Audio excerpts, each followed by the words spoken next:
Olá, você está no Entre Linhas. O Entre Linhas é aquele espaço que a gente construiu para olhar aquilo que não foi dito, mas que de algum modo precisa ser compreendido.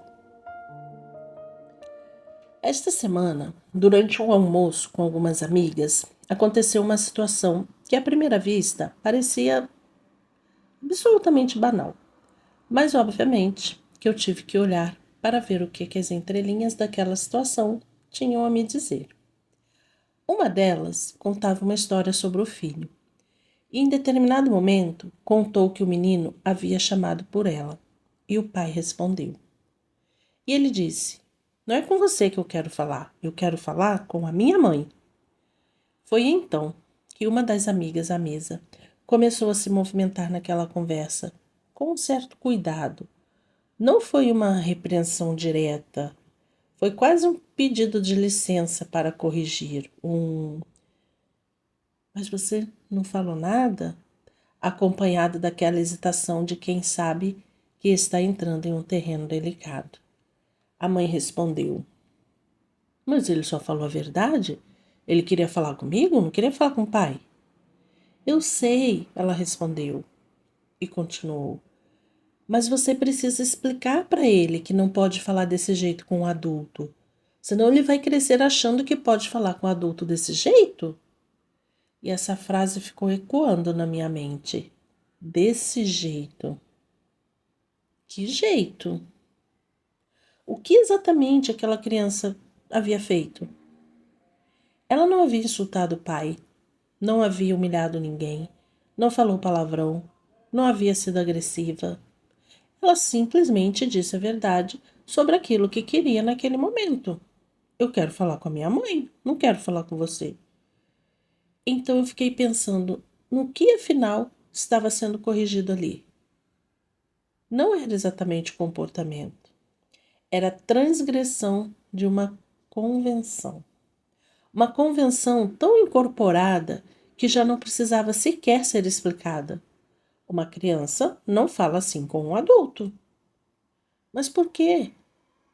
Por que existe uma determinada organização simbólica que estabelece que o adulto ocupa um lugar diante do qual a criança deve se posicionar de determinada maneira? E foi ali que comecei a ouvir as entrelinhas me falar. Naquele momento, percebi que estava vendo algo muito maior do que uma discussão sobre educação. Eu estava vendo uma pessoa tentando preservar uma regra que ela mesma provavelmente recebeu antes de ter condição de questioná-la. E talvez seja assim que muitas convenções sobrevivam. Não porque alguém ainda saiba explicar por que elas existem, mas porque alguém aprendeu que elas precisam ser preservadas e então as transmite. O curioso é que ela mesma parecia precisar tomar cuidado para dizer aquilo. Escolhia as palavras, hesitava, não queria parecer dura, não queria ferir, não queria ser mal interpretada. Ou seja, ela própria estava submetida àquilo que estava defendendo. Também precisava se ajustar. Também precisava encontrar a maneira socialmente aceitável de dizer aquilo que acreditava que deveria ser dito. E talvez seja justamente aí que esta cena se torne tão interessante. Porque nós costumamos imaginar que a conformidade acontece quando alguém simplesmente obedece. Mas muitas vezes ela é muito mais sofisticada, muito mais sutil. Ela aparece de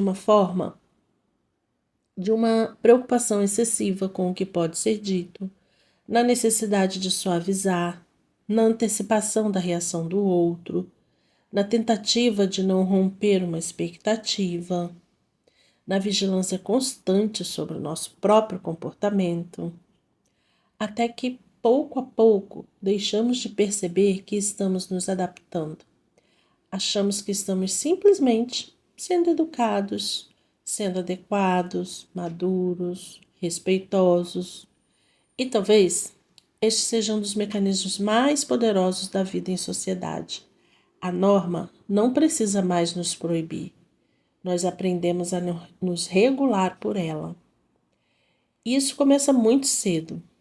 A criança descobre que existem coisas que provocam aprovação e coisas que provocam desaprovação. Descobre que determinadas manifestações de si são bem recebidas e outras precisam ser modificadas, ainda que não se justifiquem como erradas. E, como a criança depende do outro para existir, para ser cuidada, reconhecida e amada, ela aprende. Não necessariamente da maneira consciente. Ela aprende através da relação. Aprende o que pode mostrar, o que é melhor esconder, o que convém desejar, o que é melhor não desejar, o que pode dizer e aquilo que não deve ser dito. Até que, em algum momento, já não é necessário que alguém esteja ali para dizer: não faça isso. A própria pessoa passa a dizer a si mesma. E é aí que a expectativa do outro se transforma em uma voz interna. E talvez seja por isso que a vida adulta possa ser tão desconcertante, porque nós acreditamos que estamos escolhendo, mas nem sempre conseguimos distinguir escolha de adaptação. Nem sempre conseguimos identificar quando uma determinada vontade é realmente nossa e quando ela nasceu da necessidade de corresponder. Porque correspondemos aos nossos pais, à nossa família, ao nosso grupo, correspondemos à nossa cultura, à imagem que construíram de nós. E em algum momento, aquilo que era expectativa externa passa a ser experimentado como identidade. Eu sou assim, eu não faria isso, isso não combina comigo. Eu não sou esse tipo de pessoa. Mas será? Ou simplesmente aprendemos muito cedo que aquela possibilidade de ser não seria bem recebida? Talvez essa seja uma das perguntas mais difíceis que podemos fazer a nós mesmos. Quanto daquilo que eu sou foi escolhido por mim? E quanto foi aquilo que eu precisei me tornar para me encaixar no socialmente correto? E eu não estou apenas falando de grandes escolhas. Estou falando de algo muito mais profundo, da própria relação que estabelecemos com o desejo. Porque existe uma diferença entre não querer alguma coisa e ter aprendido que não deveríamos querê-la. Existe uma diferença entre escolher, não fazer e não se permitir fazer. Existe uma diferença entre um limite que reconhecemos como nosso e uma proibição que incorporamos sem jamais examiná-la. E talvez uma parte importante do processo do amadurecimento seja justamente começar a fazer essas distinções. Não para rejeitar tudo aquilo que recebemos, não para transformar toda a regra em opressão, mas para poder olhar para aquilo que nos constitui e perguntar: isso ainda é meu? Essa voz que diz não pode, de quem é? Essa vergonha, de onde veio? Essa necessidade de corresponder pertence a quem? E esse desejo que eu acredito ter é realmente meu? Talvez liberdade não seja simplesmente poder fazer o que queremos. Talvez liberdade seja conseguir reconhecer quem está falando quando dizemos eu quero, eu devo ou eu não devo. Porque às vezes o que chamamos de consciência é apenas uma convenção que aprendemos tão profundamente que ela passou a falar dentro de nós como se fosse a nossa própria voz. E talvez seja por isso que aquela frase tenha ficado comigo. Ele vai crescer achando que pode falar com um adulto desse jeito. Talvez a pergunta que devêssemos fazer seja apenas: que jeito? E depois, por que não poderia? Porque talvez seja justamente nesse pequeno intervalo entre uma regra e a pergunta sobre a origem dela que comece a aparecer algumas possibilidades de escolha. Hoje é uma criança dizendo que quer falar com a mãe e não com o pai. Amanhã É um adulto diante de uma escolha e já existe dentro dele uma preocupação com aquilo que o outro vai pensar. Não porque alguém esteja ali dizendo alguma coisa. A convenção já está dentro. E talvez seja assim que uma regra social se torne realmente poderosa, quando ela passa a organizar nossas escolhas sem que percebamos. E isso me leva novamente àquela frase: ele vai crescer achando que pode falar com um adulto desse jeito. Talvez o que esteja sendo transmitido ali seja uma ideia muito mais ampla do que a maneira de falar. A ideia de que a verdade de uma criança tem menos valor do que a forma socialmente esperada de apresentá-la. E o que fazer quando a capacidade de considerar o outro passa a acontecer às custas da capacidade de considerar a nós mesmos?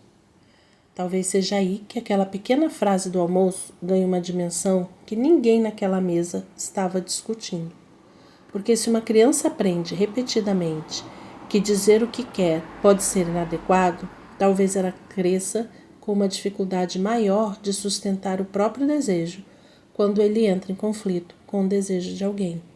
Porque não estamos falando de alguém que necessariamente se sente obrigado. Pode ser alguém que acredita sinceramente que está escolhendo. Só que quando olhamos para a escolha, percebemos que ela quase sempre acontece na direção de preservar a expectativa do outro. Não estou dizendo que uma única experiência produza tudo isso. Seria absurdo. Uma pessoa é resultado de uma história inteira, de muitas relações, circunstâncias, encontros, desencontros, perdas, escolhas e possibilidades. Mas aquela cena me fez pensar em como essas pequenas experiências participam dessa história. Porque ninguém chega à vida adulta sendo moldado por uma única frase. Nós somos atravessados por milhares delas. E algumas parecem tão pequenas que nem sequer guardamos memória, mas podem participar da construção de uma determinada ideia sobre nós mesmos. Eu quero encerrar o episódio de hoje te fazendo uma pergunta. O que estamos ensinando quando dizemos que alguém não pode falar desse jeito? Eu sou Andréia Souza e este foi mais um episódio do Entre Linhas. Nos vemos na próxima semana.